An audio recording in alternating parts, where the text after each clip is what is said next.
MD snowstorm episode 3। यीजंग और यिनगाओ hotel में आते हैं। इधर इनका दोस्त विवेक भी मौजूद होता है जो इन दोनों को देखकर खुश होता है। यिनगाओ वॉशरूम के लिए जाती है तो विवेक यीजंग से पूछता है कि क्या ये तुम्हारी गर्लफ्रेंड है और तुम दोनों कब से साथ हो। तब यीजंग कहता है कि ये मेरे पास स्नूकर क्लब में आई थी। इतनी देर में यिनगाओ आ जाती है तो यीजंग विवेक को बताता है कि ये चाइना से ओपन बॉल में पार्टिसिपेट करने के लिए आई है। विवेक इस पे ओके कहते हुए हैंडशेक करता है कि वो भी ओपन बॉल का प्लेयर है। वो इससे पूछती है कि क्या तुम चाइना में भी ये गेम खेलने के लिए जाते थे। तब वो बताता है कि वो इतना अच्छा प्लेयर तो नहीं कि आउट ऑफ कंट्री जाए। फिर वो उससे पूछता है कि तुमने कहाँ स्टे किया हुआ है। वो बताती है कि वो इस वक्त वो एक होटल में रह रही है। इस पर दोनों कहते हैं कि इतने टाइम के लिए होटल में स्टे करना कुछ एक्सपेंसिव पड़ सकता है, तुम्हें कोई और अरेंज करना चाहिए। तब वो बताती है कि हाँ, मैं शॉर्ट टाइम के लिए किसी घर का अरेंज कर रही हूँ। इस सिलसिले में मेरा काफी टाइम बिजी हो जाता है। तब वो बताता है कि वो जिस घर में रहता है इधर 2 रूम नेक्स्ट वीक खाली हो रहे हैं, अगर वो चाहे तो वो वहाँ जा सकती है। यिनगाओ पूछती है कि क्या तुम्हारा वो जाती घर है। वो बताता है कि वो रेंट पर घर को शेयर कर रहा है। इसके बाद खाना आ जाता है। वो तीनों खाना खाना शुरू कर देते हैं। विवेक यिनगाओ से कहता है कि तुम मुझे वीचैट में ऐड कर लो ताकि मैं तुम्हें इन्फॉर्म कर सकूं। जब वो उसके साथ अपना नंबर शेयर करती है तो ये सब यीजन को अच्छा नहीं लगता। खाने से फ्री होने के बाद वो तीनों होटल से बाहर निकलते हैं तो विवेक यिनगाओ को बताता है कि वो जो सामने बिल्डिंग नजर आ रही है मैं इसी बिल्डिंग में रहता हूँ, अगर तुम मेरी बात से एग्री करती हो तो मैं अपने घर के ओनर से बात कर लूंगा। तब यिनगाओ उससे बात करने को कहती है। इसके बाद वो चला जाता है।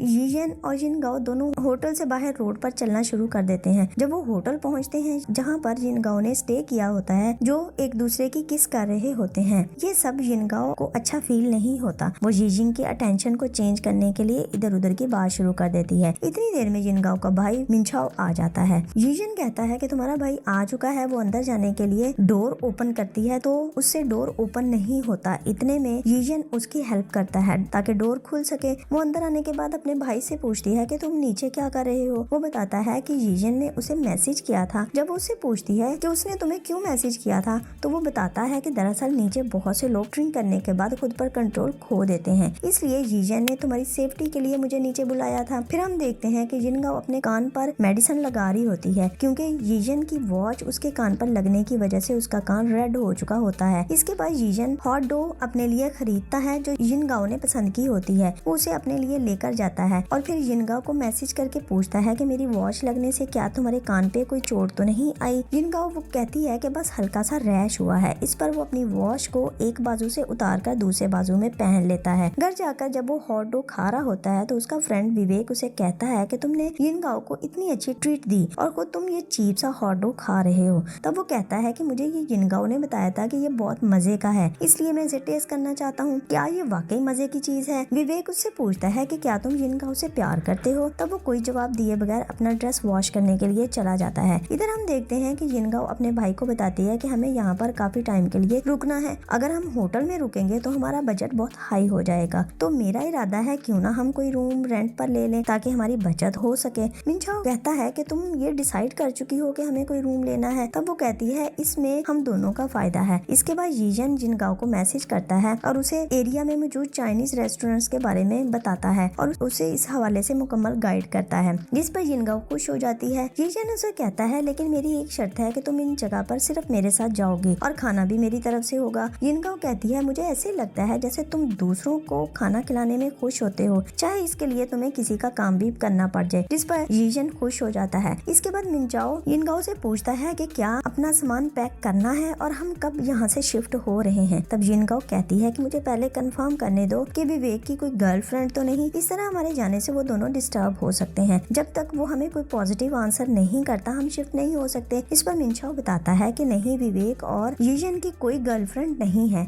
ये सुनकर यिनगाओ खुश हो जाती है। इसके बाद मिनचाओ उसे बताता है मिनचाओ ने अभी अभी एक पोस्ट शेयर की है जिसमें उसने यीजन के बारे में लिखा था उसकी किसी लड़की के साथ अटैचमेंट हो रही है, लेकिन उसने कुछ देर बाद ये पोस्ट डिलीट कर दी है। यिनगाओ पूछती है कि यीजन को किस तरह की लड़कियां पसंद होगी। तो मिनचाओ कहता है कि वो एक पढ़ा लिखा और ज़हीन लड़का है, इसलिए मेरा मशवरा है तुम उसके साथ बातचीत किया करो और अपनी अंडरस्टैंडिंग को बढ़ाओ। जिस पर यिनगाओ शर्माते हुए से कहती है कि चलो बहुत रात हो गई, अपने स्नैक्स उठाओ और अपने कमरे में चले जाओ। इधर विवेक यीजन को बताता है कि यिनगाओ ने उसके साथ शिफ्ट होने के लिए हमें भर ली है, लेकिन घर का ऑनर सिर्फ स्टूडेंट्स को रूम रेंट पर देता है और ये दोनों बहन भाई होने की वजह से वो इस बात पे एग्री नहीं हो रहा। जिस पर यीजन कहता है कि चलो मैं उससे बात बात करता हूँ, हो सकता है मैंने उसके बेटे को पढ़ाया था और वो मेरी बात की ऑनर करे। फिर वो फौरन उठकर लैंडलॉर्ड के पास जाने लगता है। इसके बाद सीन बदल जाता है। नेक्स्ट डे यीजन अपने कमरे से निकलता है तो उसके कमरे के बाहर बहुत से स्टूडेंट्स बैठे होते हैं। चियांग भी उनके साथ बैठा होता है। वो यीजन को बताता है कि ये सब स्टूडेंट्स तुम्हारे लिए आए हैं। यीजन बताता है कि अब उसने सिखाने वाला काम छोड़ दिया है क्योंकि तमाम स्टूडेंट्स उसे सर कहकर पुकारे होते हैं। यीजन इन लोगों को बताता है कि मुझे जरूरी काम से बाहर जाना पड़ रहा है। फिर वो एक होटल में आता है ताकि ब्रेकफास्ट कर सके। होटल का मालिक यीजन से पूछता है कि जो लड़की तुम्हारे साथ कल आई थी क्या वो तुम्हारी गर्लफ्रेंड है? वो बहुत क्यूट और प्रिटी है, तुम दोनों साथ में बहुत अच्छे लग रहे थे, क्या तुम उसे डेट पर लेके गए हो? तब यीजन कहता है कि नहीं, मुझे सिर्फ उसको खाना खिलाना अच्छा लगता है। वो यीजन को मशवरा देता है कि तुम अपनी फीलिंग्स को उस लड़की के साथ शेयर करो और उसे बताओ तुम उससे प्यार करते हो, क्योंकि बगैर बताए वो तुम्हारी बात कैसे समझ सकती है। ये कहकर वो वहाँ से उठकर चला जाता है और यीजन सोच में पड़ता है। कुछ देर के बाद वो अपना फोन उठाकर यिनगाओ की चैट को खोलता है और फिर सोचता है कि मैं उसे क्या मैसेज करूं। इधर यिनगाओ स्नूकर खेलने के लिए अपनी फ्रेंड जेंगी के साथ आई होती है। दोनों आपस में बातचीत करी होती हैं।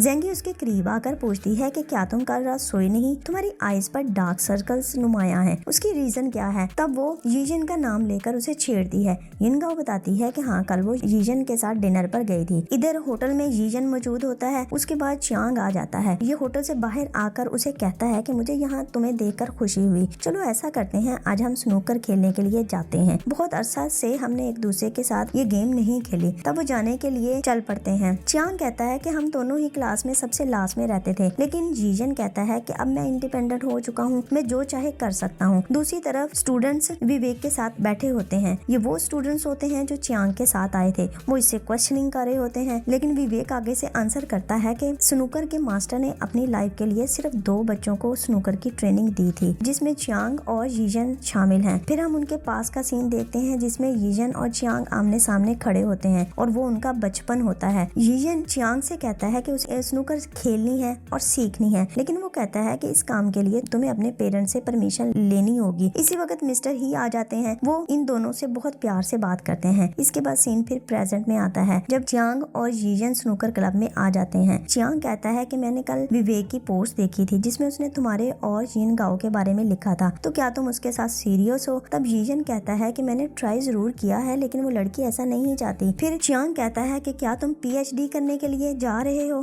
क्योंकि मैंने सुना है कि तुम उसके लिए अप्लाई कर चुके हो। यीजन बताता है कि हाँ बिल्कुल, मैं पीएचडी करना चाहता हूँ। तभी वो पूछता है कि फिर तुम स्नूकर की प्रैक्टिस क्यों करते हो जब तुमने स्टडीज के लिए चले जाना है? तुम्हें अपना फोकस एक तरफ रखना चाहिए। यीजन कहता है कि स्नूकर खेलने से मेरा माइंड रिलैक्स होता है, इसलिए मैं इसे खेलने के लिए आता हूँ। चियांग कहता है ये तो टाइम वेस्ट करने वाली बात है, एक तरफ तुम पीएचडी के लिए अप्लाई करो तो दूसरी तरफ तुम इधर टाइम वेस्ट करो। इसके बाद वो यीजन से कहता है कि तुम्हें याद है ना तुम्हारा यहाँ फर्स्ट डे कैसा था? तब यीजन कहता है कि हाँ भला मैं कैसे ये भुला सकता हूँ, मुझे बड़े अच्छे से याद है। फिर फ्लैशबैक दिखाया जाता है जिसमें बारिश हो रही होती है और यीजन बारिश से बचने के लिए जल्दी से स्नूकर क्लब में एंटर होता है। वो कहता है कि स्नूकर क्लब ढूंढने में मुझे काफी वक्त लगा था क्योंकि इसके इर्द गिर्द बहुत सी बड़ी इमारतें थी, होटल्स और हेयर सलून्स भी थे। तब चियांग कहता है कि अब वो जगह सारी मेरी है, जिस पर यीजन कहता है कि इसका मतलब है कि तुम तो काफी सेटल्ड हो चुके हो। इसके बाद एपिसोड मुकम्मल हो जाता है। कैसा लगा आपको हमारा ये वाला एपिसोड? हमें कमेंट में जरूर बताएं। हमारे चैनल को लाइक करें, सब्सक्राइब करें। Thanks for watching.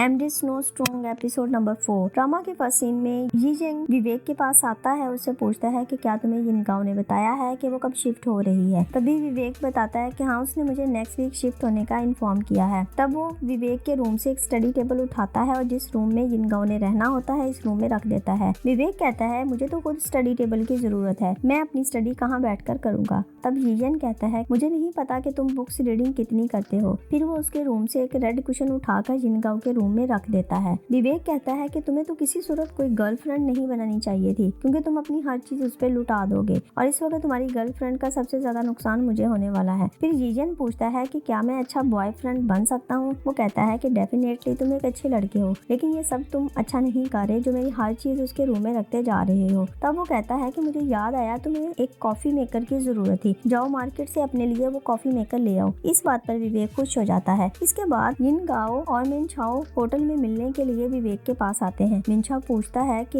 यीजन क्यों नहीं आया, तब वो उन्हें बताता है कि वो कभी कभार मेरे पास आता है। वो उन्हें ये भी बताता है कि तुम्हारे लिए रूम रेंट आउट करने के लिए यीजन ने बहुत ज्यादा एफर्ट की है। यिनगाओ कहती है कि इसके लिए तो हमें उसका थैंक्स बोलना चाहिए। इसके बाद वो बताता है कि अब यीजन ने 2 माह के बाद वापस आना है। यिनगाओ बताती है कि उसे भी ओपन बॉल कंपटीशन के बाद वापस चले जाना है। फिर वो यीजन का थैंक्स बोलने के लिए उसे मैसेज करती है। इसके बाद हम नेक्स्ट सीन में देखते हैं कि यीजन क्लास लेने के बाद जाने वाला होता है तो क्लास की 2 लड़कियां उसके पास आती हैं और उसे थैंक्स बोलती हैं कि उसने स्टडी के हवाले से उनकी बहुत ज्यादा हेल्प की। वो यीजन को खाने पे लेके जाना चाहती हैं और ये भी कहती हैं कि अगर आप अपनी गर्लफ्रेंड को साथ लेके जाना चाहते हैं तो हम उन्हें भी इनवाइट कर सकते हैं। लेकिन यीजन कहता है कि उसे नेक्स्ट लेक्चर प्रिपेयर करना है, इसलिए उसके पास टाइम नहीं है। ये कहकर वो वापस वहाँ से चला जाता है। इस तरह 1 वीक गुजर जाता है। यिनगाओ और मिनचाओ अपना सामान लेकर विवेक के पास आ जाते हैं। विवेक उनको वेलकम करता है और उनकी सामान सेटिंग में हेल्प करता है। इधर हम देखते हैं कि यीजन बिलियर्ड रूम में आता है और जब वो काउंटर पे खड़ा होता है तो एक लड़का उसके पास आकर उसे कंग्रेचुलेशन बोलता है और कहता है कि तुमने इस बिलियर्ड रूम को खरीदने के लिए बहुत ज्यादा एफर्ट की है और आज से ये तुम्हारा है। यीजन कहता है कि मैंने इसे खरीदा तो है, लेकिन इसके बाद मेरे पास कोई पैसा नहीं बचा। फिर वो कहता है कि मैं इतना ज्यादा हार्ड वर्क करूंगा कि 2 माह में अपने आप को फाइनेंशियली बेहतर बना सकूं। इसके बाद नेक्स्ट वो इन प्लेयर के साथ होता है जिन्होंने ओपन बॉल कंपटीशन में हिस्सा लिया होता है। उन्होंने ट्रेनिंग के लिए बॉल्स देता है। इधर यिनगाओ सेटिंग कारी होती है, उसने अपने रूम को काफी हद तक सेट कर लिया होता है। तब मिनचाओ उसके रूम में आता है और कहता है मेरी बहन कितनी स्मार्ट है, इसने इतनी जल्दी में सब कुछ सेट कर लिया है। उसके रूम में स्टडी टेबल और कुशन देखकर वो पूछता है कि ये चीजें तो मेरे रूम में नहीं है। तब ये बात विवेक सुन रहा होता है। वो कहता है कि तुम्हारी बहन बहुत ज्यादा स्मार्ट है और तुमसे ज्यादा डिजर्व करती है। इस बात पर मिनचाओ कहता है ये तो तुमने बिल्कुल ठीक कहा, मेरी बहन है ही ऐसी। इसके बाद यिनगाओ विवेक से पूछती है मुझे ओपन बॉल कंपटीशन के लिए प्रैक्टिस की जरूरत है। तब विवेक कहता है कि हाँ ठीक है, मैं तुम्हें लिए चलता हूँ। वो उसको एक बिलियर्ड रूम में ले जाता है। वहाँ यिनगाओ का वो इंट्रोडक्शन करवाता है कि ये यिन की फ्रेंड है। तब वहाँ मौजूद हेड कहता है कि अगर ये यिन की फ्रेंड है तो हमारी भी फ्रेंड हुई। विवेक कहता है कि यिन ने कहा था कि यिनगाओ उसका टेबल यूज कर सकती है। तब विवेक उसे लेकर उसके टेबल पे आ जाता है। वो यिनगाओ को बताता है कि इस टेबल को यूज करके यीजन ने बहुत से लोगों को ट्रेन किया, तभी उसकी यहाँ के बॉस के साथ अच्छी अंडरस्टैंडिंग हो गई। इसके बाद यिनगाओ कहती है कि मुझे ट्रेनिंग के लिए अब हेल्प भी चाहिए होगी। तब विवेक कहता है इसके लिए तो तुम्हें यीजन से ही बात करनी पड़ेगी। ये कहकर वो वहाँ से चला जाता है। इसके जाने के बाद वहाँ पे बॉस आ जाता है। वो यिनगाओ से पूछता है कि अगर तुम्हें किसी भी तरह की प्रॉब्लम हुई तो मुझे जरूर बताना। ये कह के वो भी चला जाता है। यिनगाओ सोचती है कि यीजन ने सबके साथ अच्छे रिलेशनशिप रखे हुए हैं। इसके बाद विवेक घर आता है और वो मिनचाओ से मिलता है। मिनचाओ से पूछता है क्या वो मूवी देखने के लिए उसके साथ जाएगा। मिनचाओ खुशी खुशी मान जाता है। इधर यिनगाओ प्रैक्टिस कर रही होती है तो अचानक से यीजन वहाँ आ जाता है। जब उसकी नजर उस पर पड़ती है तो वो सरप्राइज्ड हो जाती है और खुशी का इजहार करती है। वो यीजन से कहती है कि मुझे तो पता चला था कि तुम 2 माह के बाद आने वाले हो। यीजन कहता है कि तुम्हें मेरे आने की खुशी नहीं हुई। एक्चुअली आजकल मैं कुछ फ्री हूँ, इसलिए क्लास के बाद कुछ टाइम के लिए इधर आ जाता हूँ। जिस पे यिनगाओ खुश हो जाती है। वो यिन से कहती है कि मेरे साथ एक गेम लगाओ। यिन कहता है गेम तो मैं तुम्हारे साथ लगा लूंगा, लेकिन मुझे डर है कि तुम मुझसे हार जाओगी और हार कर तुम रोने लग जाओगी। यिनगाओ कहती है कि ऐसा कभी नहीं हो सकता, क्योंकि मैं भी एक प्रोफेशनल प्लेयर हूँ और प्रोफेशनल प्लेयर कभी रोते नहीं। यिन कहता है क्या तुम्हें खुद पे इतना भरोसा है, चलो देखते हैं कि मैं तुम्हें रुला पाता हूँ या नहीं। इसके बाद दोनों गेम स्टार्ट कर देते हैं। यिनगाओ फील करती है कि यिन उसके साथ इस तरह खेल रहा है कि उसे कुछ रिलैक्स रख सके, जिस पर वो उसे कहती है तुम मुझे किसी तरह की फेवर ना दो, अगर मैं तुमसे हार भी जाती हूँ तो कोई टेंशन वाली बात नहीं है। मुझे पता है कि हर गेम में कोई ना कोई हारता और जीतता है। इसके बाद दोनों कुछ देर के लिए खेलते हैं। फिर जब वो वापस आने लगते हैं तो काउंटर पे गेम का बिल पे करने के लिए जाते हैं। दोनों की कोशिश होती है कि वो बिल खुद पे करें, लेकिन यीजन कहता है कि आज तुम्हारा यहाँ फर्स्ट दिन था, इसलिए मैं बिल पे करूंगा। यिनगाओ कहती है ये तो कभी मुमकिन ही नहीं, मैं अपना बिल खुद पे करूंगी। वो दोनों आपस में बहस कर रहे होते हैं कि बॉस कहता है तुम दोनों को लड़ने की जरूरत नहीं है, आज फर्स्ट डे होने की वजह से तुम दोनों ही फ्री हो। इसके बाद दोनों घर आ जाते हैं। जब घर पहुंचते हैं तो घर में ना तो विवेक होता है और ना ही मिनचाओ होता है। तब वो मिनचाओ को मैसेज करके पूछती है। वो बताता है कि दोनों मूवी देखने के लिए गए हैं। इसके बाद दोनों खाना खाने के लिए हैंड वॉश करते हैं। जब वो हैंड वॉश कर रहे होते हैं तो यिनगाओ यीजन के बाजू पे पेंटिंग देखती है जो उसे बहुत अच्छी लगती है। वो उससे पूछती है कि ये किसने बनाई है। तब वो बताता है कि मेरा एक फ्रेंड बॉडी पेंटिंग सीख रहा है, उसने मेरे बाजू पे ये पेंटिंग बनाई है। वो पूछता है कि अगर तुम्हें भी ये बॉडी पेंटिंग अच्छी लगी है तो मैं तुम्हें वहाँ ले जाऊंगा और तुम्हारे बाजू पे भी बनवा दूंगा। यिनगाओ पूछती है कि इससे कितना टाइम निकल जाता है और ये कितने टाइम के बाद हमें दोबारा करवानी पड़ती है। यीजन बताता है कि 3 से 4 दिन आसानी से निकल जाते हैं। इस दौरान वो उसे बड़ी गौर से देख रहा होता है, जिस पर वो कुछ डिस्टर्ब और सोचती है कि मुझे इतना गौर से क्यों देख देख रहा है। इसके बाद जब वो रूम में आता है तो अपना ड्रेस चेंज करना चाहता है। उसके जहन में आता है कि विवेक ने बताया था कि जो लड़के हुडीज पहनते हैं वो ज्यादा अच्छे दिखाई देते हैं। इसके बाद वो ड्रेस चेंज कर लेता है। इधर मिंशा और विवेक ज्यादा स्नो होने की वजह से वापस घर नहीं आ पाते। विवेक मैसेज करके इन्फॉर्म कर देता है कि आज हम दोनों का आना मुश्किल है। इसके बाद वो दोनों खाने के टेबल पे हम देखते हैं। इनका वो कहती है हम जब भी आपस में मिलते हैं खाना जरूर खाते हैं। इस पर यीजन कहता है कि मुझे इस तरह किसी के साथ खाना खाना अच्छा लगता है। वैसे भी जब मेरी ज्यादा क्लासेस होती हैं तो मैं खाना इतनी अटेंशन से नहीं खा पाता। फिर वो उससे पूछती है कि तुम्हें अपनी फैमिली याद आती है? तो यीजन कहता है कि ये भी कोई पूछने वाली बात है, हर कोई अपनी फैमिली को मिस करता है। इसके बाद वो उससे पूछती है कि विवेक ने एक पोस्ट शेयर की थी जिसमें उसने तुम्हारी गर्लफ्रेंड के बारे में कहा था। विवेक ने वो पोस्ट कुछ देर के बाद डिलीट कर दी, लेकिन मैंने वो पढ़ ली थी। ये बात सुनकर यीजन एकदम शॉक्ड होता है और जिनगाओ की तरफ देखता रह जाता है। फिर वो कहती है कि तुम परेशान मत हो, तुम जिस लड़की को लाइक करते हो वो तुम्हें जरूर लाइक करेगी, इसलिए कि तुम एक हैंडसम गाय हो, तुम सैड मत हो। तब वो जवाब देता है कि तुम्हें लगता है मैं सैड हूँ। यहाँ से सुनकर दोनों हंसना शुरू कर देते हैं। कुछ देर के बाद वो बर्तन उठाने लग जाती है तो यीजन कहता है अभी तो मैं खाना खा रहा हूँ। तो जिनगाओ कहती है कि खाना तो हम खत्म कर चुके हैं। यीजन कहते हैं मुझे मजीद भूख है, इसलिए मैं अपने लिए कुछ बनाने जा रहा हूँ, क्या तुम खाओगी? इसके बाद जिनगाओ को उसकी ग्रैंड मदर की कॉल आती है। वीडियो कॉल में वो उससे पूछती है कि मिंशो किधर है। तब वो अपनी ग्रैंड मदर को बताती है कि मिंशो मूवी के लिए बाहर गया है। इसके बाद वीडियो कॉल में उसके कजन जोंग को देखते हैं। जीजन उसे देखकर कुछ अनकंफर्टेबल फील करता है। उसका कजन जिनगाओ को उसकी गेम के लिए गुड लक बोलता है और वो कहता है कि अगर तुम फर्स्ट नहीं आ सकती तो मैं हर सूरत सेकंड आना चाहिए। इस पर उसकी ग्रैंड मदर कहती है कि जरूरी नहीं फर्स्ट सेकंड की ही पोजीशन हो। फिर जिनगाओ का कजन कहता है कि मैंने इस पर बहुत मेहनत की और मुझे उम्मीद है कि ये कोई ना कोई अहम पोजीशन ले लेगी। जीजन उनकी बातें सुन रहा होता है। जब जिनगाओ फोन लेकर बाहर आती है तो जीजन वहाँ मौजूद नहीं होता। फिर वो उन्हें बताती है कि शायद वो अभी अभी बाहर चला गया है। इसके बाद फोन बंद हो जाता है। फिर हम पास का सीन देखते हैं जिसमें ये दोनों साथ होते हैं। तो मिंशा डोंग जीजन को कहता है कि अगर तुम जीतना चाहते हो तो तुम्हारे पास सिर्फ एक ही हल है कि मैं खुद से हार जाऊं और अपनी शिकस्त तस्लीम करूं, इस तरह तुम जीत सकते हो। इसके बाद इधर जिनगाओ जीजन से मिलती है तो उसे बताती है कि मेरे घर वाले तुम्हारा थैंक्स करना चाहते थे लेकिन तुम घर में मौजूद नहीं थे। वो बताती है कि तुमने हमारी जितनी हेल्प की है इस बात के लिए बहुत थैंकफुल है। जीजन कहता है विवेक ने तुम्हारी ज्यादा हेल्प की है, मैंने तो बस बराए नाम हेल्प की थी, इसलिए तुम्हें या तुम्हारी फैमिली को थैंकफुल होने की जरूरत नहीं है। वो कहती है मुझे विवेक ने बताया था कि घर के ऑनर से रूम लेने के लिए तुमने एफर्ट की है, तुमने ही उन्हें जाकर इस बात के लिए कायल किया था। जीजन पूछता है तुम्हारी दादी के साथ कौन बैठा हुआ था? तब वो बताती है कि ये मिंचाओ का बड़ा भाई मिंशा डोंग है। इसके बाद रात का सीन दिखाया जाता है जिसमें इन गाओ को नींद नहीं आ रही होती। वो सोचती है कि शायद उसने ज्यादा खाना खा लिया, इस वजह से उसे नींद नहीं आ रही। वो उठ के कमरे से बाहर आती है तो उधर जीजन जाग रहा होता है। वो उसे देखकर पूछता है कि क्या तुम मेरी वजह से डिस्टर्ब हो? इसके साथ ही ये एपिसोड मुकम्मल हो जाता है।